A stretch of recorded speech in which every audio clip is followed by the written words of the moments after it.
मैं तमाम जम्मू कश्मीर के असम्बली के 90 एमएलएस को और जितने भी जम्मू कश्मीर के 4 मेंबर पार्लियामेंट हैं उन सब से ये मेरी अपील है कि अगर आपका शानो शौकत सरकारी खर्चों के ऊपर शौक, ये लंबी लंबी गाड़ियों में घूमने का और अफरा तफरी करने का, एस्कॉर्ट्स जैमर्स से अगर आपका दिल भर गया हो तो हम रियासत की अवाम के नौजवानों की तरफ भी थोड़ा सा ध्यान कर लें। और मुझे ये पैगाम उन 90 एमएलएस को, कश्मीरी नेताओं को, मेंबर पार्लियामेंट्स को ये पैगाम भेजना है कि आप अपनी रियासत के दर्जे की वापसी को लेकर के बिल्कुल संजीदा नहीं हैं। आप में तमाम 90 एमएलएस, कश्मीरी नेता, मेंबर पार्लियामेंट में दम नहीं है कि आप अपनी पहचान, आइडेंटिटी, कल्चर, डेमोग्राफी, इतिहास, बुजुर्गों की विरासत, बुजुर्गों की पगड़ी, मान सम्मान के साथ जम्मू कश्मीर डोगरा रियासत को वापस ला सकें। और मैं इनसे, अगर आपका दिल भर गया हो इस शानो शौकत से, सिक्योरिटी अरेंजमेंट से, एस्कॉर्ट्स की गाड़ियों से, काली काली गाड़ियों से, जो 2-2 लाख तनख्वाहें मिल रही हैं, आप 5-5 लाख रुपया तनख्वाह करने के लिए कमेटियां बना दी हैं। भारतीय जनता पार्टी के leader of the opposition Sunil Sharma उसके चेयरमैन हैं, लेकिन जम्मू की आवाम को तो कुछ हासिल नहीं हो रहा। इसलिए आपसे ये गुजारिश है कि अगर आपका दिल भर गया हो तो रियासत के दर्जे की वापसी के लिए भी कोई आवाज़ उठाए, क्योंकि जिस तरीके से भारतीय जनता पार्टी के प्राइम मिनिस्टर साहब ने खामोशी इख्तियार की हुई है रियासत के दर्जे के ऊपर, होम मिनिस्टर साहब ने यह साफ कह दिया है कि कब रियासत वापस दी करेंगे, कोई बताया टाइम समय नहीं दिया जाएगा। तो ऐसे में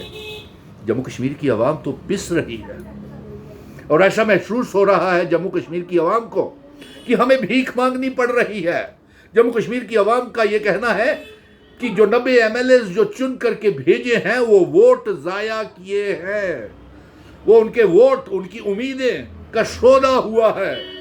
वो एमएलएस उनकी तवक्को के ऊपर वो पूरे खरे नहीं उतर रहे हैं, उनसे किए हुए वादे पूरे नहीं हो रहे हैं और एक साजिश के तहत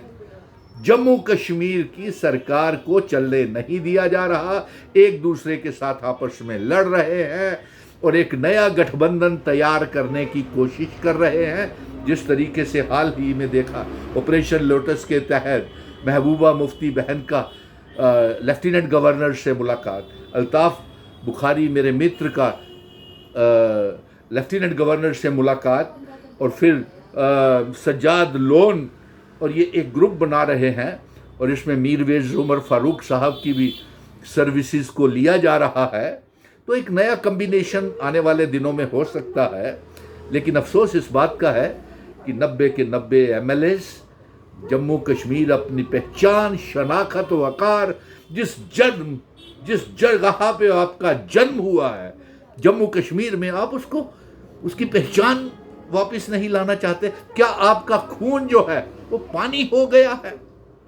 या आप इस शानो शौकत में, मस्ती में 2-4 पीएसओज मिले हुए हैं, गाड़ियां मिली हुई हैं, स्कॉट जैमर्स मिले हुए हैं, जी हुजूरी मिल रही है, अवाम का काम नहीं हो रहा, बेरोजगारी चरम सीमा के ऊपर है, कारोबार ठप है, बेरोजगारी ठप है। मैं तमाम रियासतों के लोगों से गुजारिश करूंगा कि आप कश्मीर में टूरिज्म को एंजॉय करने के लिए आएं, टूरिस्ट ज़्यादा से ज़्यादा अमरनाथ यात्रा में आएं, श्रद्धालु आएं। जम्मू कश्मीर की आवाम आपके साथ शाना बशाना, तमाम रियासतों के सैलानियों के साथ, टूरिस्ट के साथ, अमरनाथ की यात्रा के साथ, वैष्णो देवी के पिलग्रिम्स के साथ हम आंखें फैलाए बैठे हैं। आपको कुछ होने नहीं देंगे। अगर कुछ ऐसा हुआ तो पहली गोली हम अपने सीने पे लेंगे। अब तो होम मिनिस्टर और प्राइम मिनिस्टर साहब भी बड़े करीबी के साथ इन तमाम घटनाओं को देख रहे हैं, लेकिन अफसोस इस बात का है